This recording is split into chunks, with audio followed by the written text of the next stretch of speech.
Hello, Libra. Welcome to your summer 2025 reading. My name is NiJiLL. You have found alchemy. Yeah, we are doing an overview of your summer. It's only 2 months this time, so it's going to be much shorter, and we'll resume our 3 months seasonal readings in September. As always, as the months go by, as we approach July, we will re-pull these cards and build a really strong, detailed reading around it. But for right now, we're just giving you a little taste, a little overview of what you may expect, at least partially, for these months. Okay, so let's get started. We have a supermoon here, and it says emotions are running high. Yeah, the supermoons are generally in the fall. Yeah, they are in the fall. September, October, November, I think. And so, I mean, this is something that could stretch into the fall, for sure. I mean, we're doing July and August, so that actually makes some sense. But no matter what, during this time, you're going to have some high emotions. Your emotions are going to be running high, for better or for worse. Let's see the rest. But the rest of it says you have Aries here. And Aries can be emotional. They express their emotions with fire, for sure. They're not exactly like water signs in that way, but I find them to be emotional. I do. So let's look at Aries for a second. In July, we have some interesting things going on for July and August for Aries in general. In July, July 4th, Neptune retrograde in Aries, right? This calls us back to a certain type of reality, right? We see things a little bit more clearly than maybe we did before, right? And this time, it will clear our vision enough for us to take certain steps in a confident way. On July 12th, we have Saturn retrograde in Aries. And it's time to break some rules, right?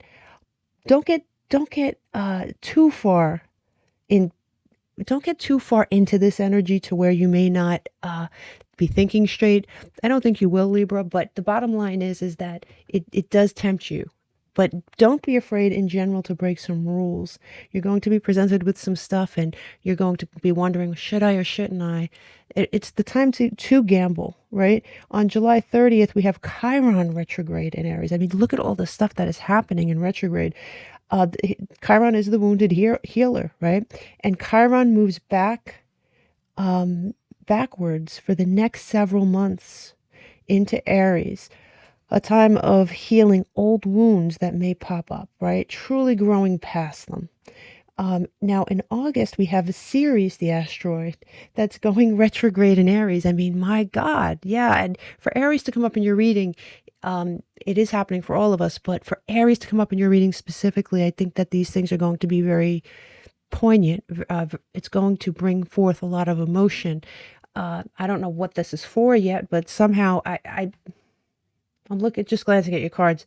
Honestly, I don't think this has something to do with a relationship. I think a relationship comes into play, but I do think that this has more to do with you specifically, your personal growth, your goals.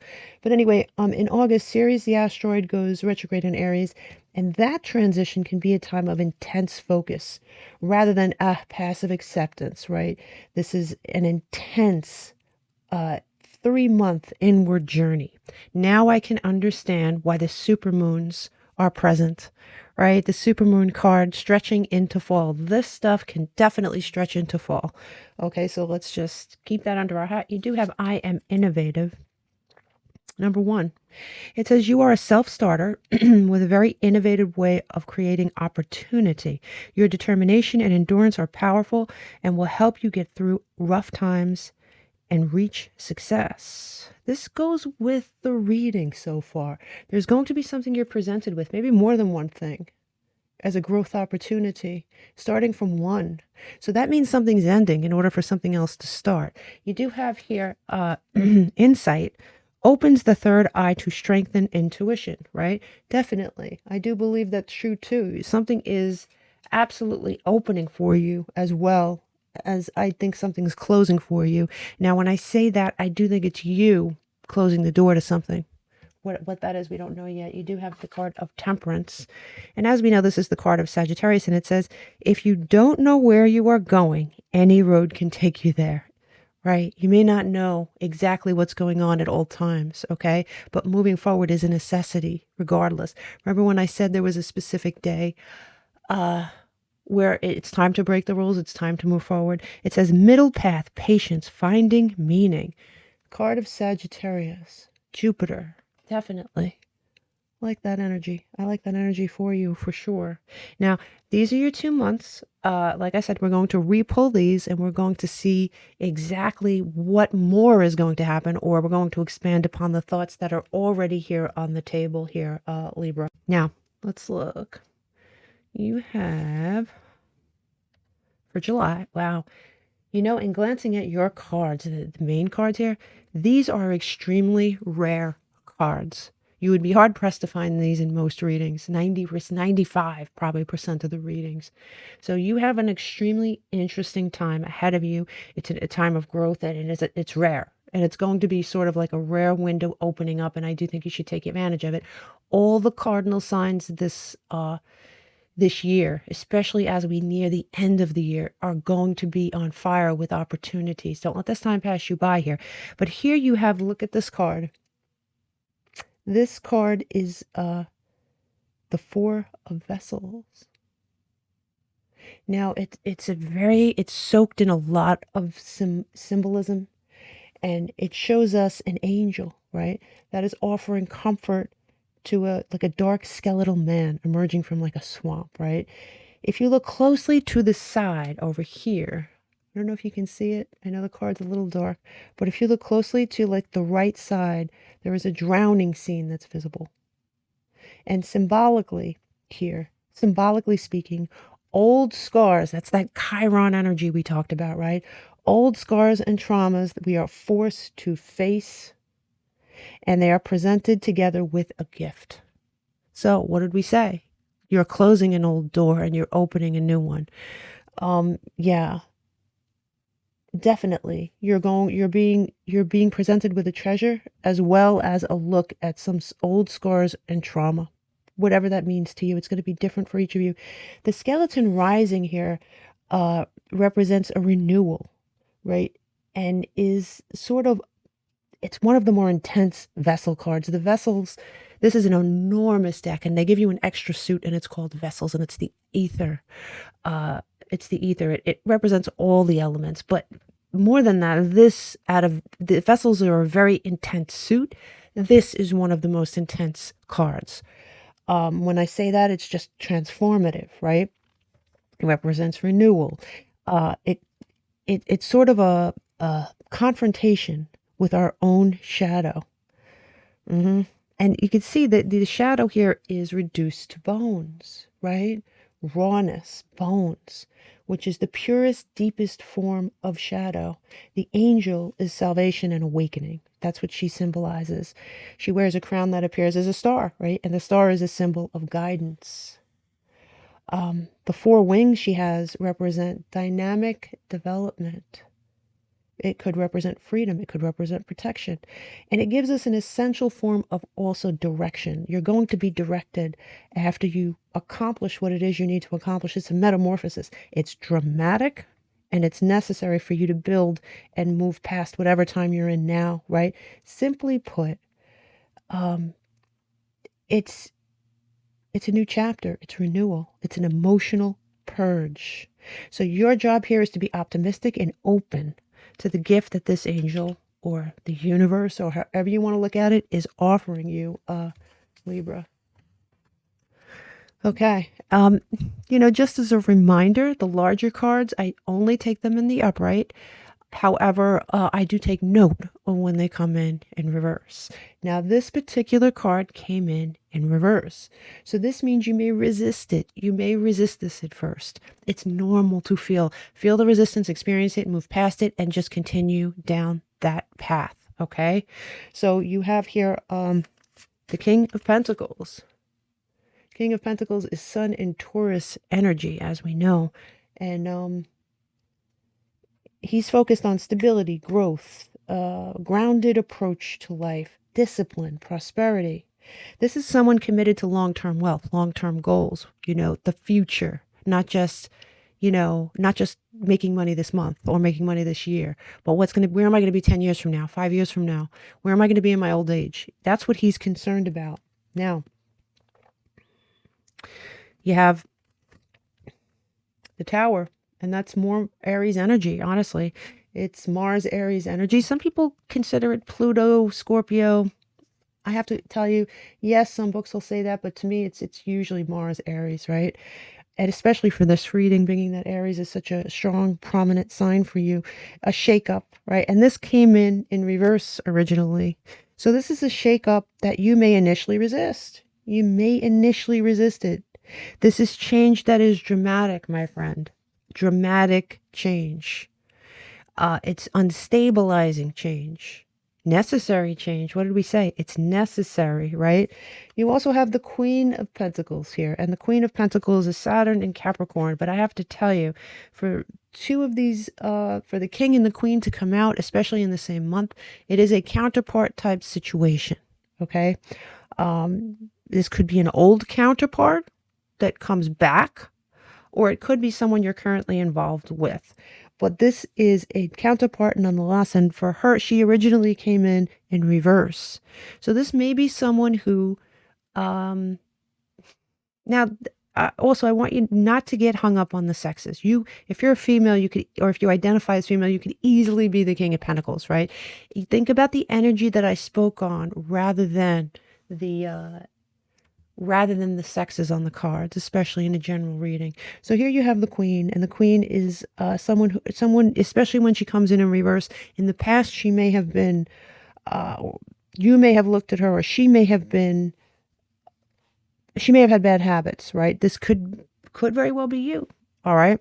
You have two counterparts here, to put it plainly. One is very grounded. One thinks about the future. One understands that, you know, in order to be doing well 10 years from now, you have to do things now, right? Very future focused. Now, there is a Queen here as well, a counterpart that didn't always feel that way, didn't always think that way, came in reverse. Now, look, you may be looking, or they may be looking at you differently. You may be looking at them differently, because as I told you, we take these in the upright, but we take note of them, right? So someone around you or you needs to, or needed to, address their habits, right? Someone who is, if this is someone from your past, they could be attempting to reconcile with you. The two of you could be attempting to reconcile. If this is someone from your present, whether it's you or them, they're trying to turn over a new leaf, trying to change here. You have messages here. So you're going to be receiving messages, and it says messages in your dreams. It doesn't have to be. It could just be your spidey senses tingling. You're starting to get like gut feelings that you're wondering, should I even listen to that? That's strange, right? It's not normal for me. But for this to come out in your reading here, Libra, you should definitely start listening to your gut feelings, especially in July. Okay, you have the Knight of Pentacles. Let me just turn my phone off.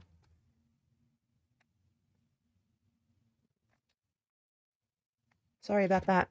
All right, you have the Knight of Pentacles over here. And the Knight of Pentacles is coming in sideways, right?